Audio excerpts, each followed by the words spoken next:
Grappling committee of Rajasthan के general secretary Mahesh Kumar कुमावती समय हमारे साथ है, सीधी उनसे बात करना चाहेंगे। महेश जी, ग्रेपलिंग क्या है? सर, सबसे पहले तो आपका बहुत बहुत धन्यवाद और आभार कि आज आपने ग्रैपलिंग परिवार को समय दिया।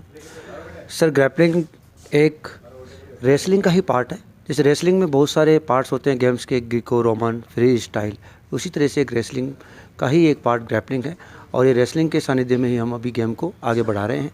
और बाकी जिस तरह से रेसलिंग में दो खिलाड़ी आपस में कुश्ती का खेल खेलते हैं, उसी तरीके से इसमें खेल खेला जाता है। कुछ रूल्स और कुछ रेगुलेशन और कुछ स्कोरिंग इसमें अलग तरीके से होती है। आज की बात करें, आज आपने यहाँ मीटिंग का आयोजन रखा, किस संदर्भ में रखा, कहाँ से लोग पधारे, कौन कौन से आपके पदाधिकारी पधारे, उसके बारे में बताएं थोड़ा। सर, ये लगभग 3 सालों से नियमित रूप से राजस्थान में ग्रैपलिंग खेल को हम ग्रैपलिंग कमेटी ऑफ राजस्थान के सानिध्य में चला रहे हैं। और उसकी ये एनुअल मीटिंग जो है हर साल हम आयोजित करते हैं।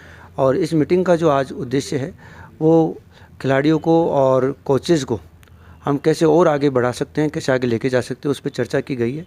यहाँ पे आज 17 जिलों के जो अलग अलग प्रतिनिधि हैं वो यहाँ उपस्थित हुए हैं। और इन सभी को नेक्स्ट आगामी चैम्पियनशिप में भी खिलाड़ियों को लेके जाने के लिए सभी प्रकार की ब्रीफिंग और सूचनाएं दी गई है। नहीं, आज तक ग्रेपलिंग के माध्यम से बच्चों को आपने कहाँ तक खिलाया, थोड़ा ये भी बताएं। सर, अंतर्राष्ट्रीय स्तर पर अभी ही हाल ही में रशिया में राजस्थान के 2 खिलाड़ी गए हैं, सुमन और भारती। भारती स्वर्ण पदक रही है और उसको 30,000 रुपये रशियन करेंसी वहाँ प्राप्त हुई है। और सुमन शर्मा जो है वो अभी रजत पदक वहाँ से जीत कर आई है। अगर परसेंटेज बेस पे बात करें तो 2 खिलाड़ी यहाँ से गए हैं और वो पूरे इंडिया में सबसे ज़्यादा पदक लाने वाले खिलाड़ियों में से हमारे खिलाड़ी थे। और नेशनल और स्तर पर जो प्रतियोगिताएं होती है उसमें भी हरियाणा और अन्य स्टेट जब चैम्पियनशिप के लिए आती है, उन सभी चैम्पियनशिप में राजस्थान का द्वितीय या तृतीय स्थान जरूर रहता है। सर, ग्रेपलिंग की बात करें कि लोगों को ग्रेपलिंग के बारे में अभी तक बच्चों को या बच्चों को अभिभावकों को भी ज़्यादा जानकारी नहीं है, तो उन बच्चों को या उन बच्चों के अभिभावकों को क्या कहना चाहोगे? और ग्रेपलिंग यदि कोई बच्चे का अभिभावक बच्चों को खिलाना चाहे, बच्चा उस खेल का शौकीन हो और उसका आगे का भविष्य क्या है, इसके बारे में थोड़ा और बताएं। पहले तो अगर खेल को खेलना है तो इसकी सूचनाएं तो आजकल बहुत आसान हो गई है। आप नेट पर भी अगर ग्रैपलिंग कमेटी ऑफ राजस्थान लिखेंगे तो हमारी टीम का, मेरा, सभी का आपको नंबर प्राप्त हो जाएंगे। आप बात कर आराम से इस गेम से जुड़ सकते हैं। और पूरे राजस्थान में इस खेल को खिलाया जाता है। तो आपको अगर किसी अन्य इस डिस्ट्रिक्ट में भी खिलाड़ी को खिलाना है तो उसमें पूरा सहयोग प्रदान किया जाएगा और अच्छी सी ट्रेनिंग दी जाएगी। और इसके अलावा आप जो बच्चों को फाइनेंशियली भी कोई समस्या रहती है तो इसमें भी हमारी ग्रैपलिंग कमेटी का हमेशा कमेंट्स रहता है कि खिलाड़ी पैसों के लिए कभी ना रुकें, तो उसमें भी हमारा पूरा सहयोग रहेगा। नहीं, आगे को बच्चा ये खेलना चाहे, खेल कर आगे ये कोई जॉब में या ऐसा, उसके बारे में बताएं, भविष्य कैसा रहेगा इसका उज्जवल? इसमें आपको मैं बताना चाहूँगा, आपका गेम जो है अभी हाल ही में यूनिवर्सिटी गेम्स जो सभी यूनिवर्सिटियों का ऑल इंडिया यूनिवर्सिटी के द्वारा आयोजित किया जाता है, उसमें ग्रैपलिंग खेल है। और पहले भी बहुत बार हमारे यहाँ से खिलाड़ी यूनिवर्सिटी गेम्स में मेडल्स लेके आए। और हमारे यहाँ से कुशीराम जी जो अभी गवर्नमेंट पीटीआई है, उन्होंने ग्रैपलिंग से ही पदक जीतकर, और उससे उनको जो मार्किंग मिली है, स्पोर्ट्स कोटे का सहयोग मिला है, उससे भी पीटीआई की जॉब पे भी है। और बहुत से बच्चे हैं जो एसएमएस स्टेडियम में, जैसे बहुत बड़ा स्टेडियम है राजस्थान का, और वहाँ पे भी हमारा पीटीआई के रूप में अशोक गोदारा जी है, वो जॉब कर रहे हैं। और प्राइवेट जो है सेक्टर में भी लोग अपनी जॉब कर रहे हैं। वन विभाग में भी अभी हमारी वैकेंसी में, शिक्षा विभाग में भी हमारी वैकेंसी में सर्टिफिकेट काम में आ रहा है।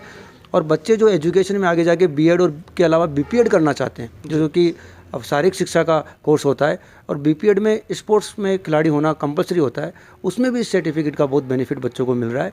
तो निस्संदेह बच्चा एजुकेशन में और आर्थिक रूप से भी इसके अंदर प्रबल हो सकता है और आगे बढ़ सकता है। सर, एक चीज़ ये बच्चों के अभिभावकों के में या बच्चों के दिमाग में ये रहता है कि हम ये खेल खिलाएं बच्चों को, तो क्या ये महंगा खेल है? थोड़ा इसके बारे में थोड़ा और बताएं। सर, मैं आपको बताना चाहूँगा, शायद अगर कोई सस्ता खेल है जी, तो वो रेसलिंग के ही खेल हो सकते हैं। इसमें सिर्फ आपको एक ड्रेस लेने के लिए, वो भी सबसे सस्ती, एक शॉर्ट्स होता है और एक टी शर्ट होती है, वो पहनकर आपको खेलना होता है। उसके अलावा इसके अंदर अलग से आपको कोई और भी इक्विपमेंट लेने की आवश्यकता नहीं होती है। बाकी कई खेलों में आपको अलग अलग सामग्रियाँ लेनी पड़ती है खेल को खेलने के लिए, चाहे उससे संबंधित आपको खेल के, जैसे हम कह सकते हैं कि आर्चरी है तो उसमें आपको धनुष लेनी पड़ेगी, तलवारबाजी आपको सीखनी तो उसके लिए तलवार लेनी पड़ेगी, और अन्य खेलों के अंदर भी आपको अलग सामग्री की आवश्यकता पड़ती है। लेकिन इस खेल में आपको इस प्रकार की कोई भी सामग्री की आवश्यकता नहीं होती है। खिलाड़ी अपने घर से एक लोअर और टी शर्ट पहनकर इस खेल को खेलना शुरू कर सकता है। तो चैनल के माध्यम से बच्चों और बच्चों को, अभिभावकों को आप क्या कहना चाहोगे? मैं कहना चाहूँगा कि आप सभी को ग्रैपलिंग खेल सभी बच्चों को ज़रूर सिखाना चाहिए। और मैं ग्रैपलिंग खेल इसलिए क्योंकि ये मात्र मार्शल आर्ट के गेम्स हैं जो आपको शारीरिक रूप से मजबूत कराते हैं, साथ में आपको सेल्फ डिफेंस भी देते हैं। आप अपने आप का बचाव भी कर सकते हैं। और पदक, नाम, शोहरत तो हर खेल में है ही, लेकिन व्यक्ति अपने आप को शारीरिक रूप से स्वस्थ कर सके ऐसे खेल बहुत कम है, और अपने आप का बचाव कर सके इस तरह के प्रशिक्षण भी बहुत से कम खेलों में होता है। तो आवश्यक रूप से कराना चाहिए। और अगर कोई ग्रैपलिंग खेल उनसे पहुंच तक नहीं है तो मेरा निवेदन है कि वो खेल जरूर खिलाएं बच्चों को, क्योंकि खेल निस्संदेह आप मुझसे बेटर समझते हैं कि बहुत ही आवश्यक होता है खिलाड़ियों के लिए, तो ज़रूर खिलाएं। थैंक यू सर, आपने समय दिया इसके लिए आपका बहुत बहुत धन्यवाद। Thank you very much sir, बहुत बहुत धन्यवाद आपका भी। ये थे जी महेश जी कुमार, राजस्थान के जनरल सेक्रेटरी ग्रैपलिंग खेल के। तो बच्चों का भविष्य भी इस ग्रैपलिंग खेल से उज्जवल है। इसी प्रकार देखते रहे न्यूज़ 80 कैमरा जर्नलिस्ट के साथ जयपुर से बजरंग सिंह शेखावत।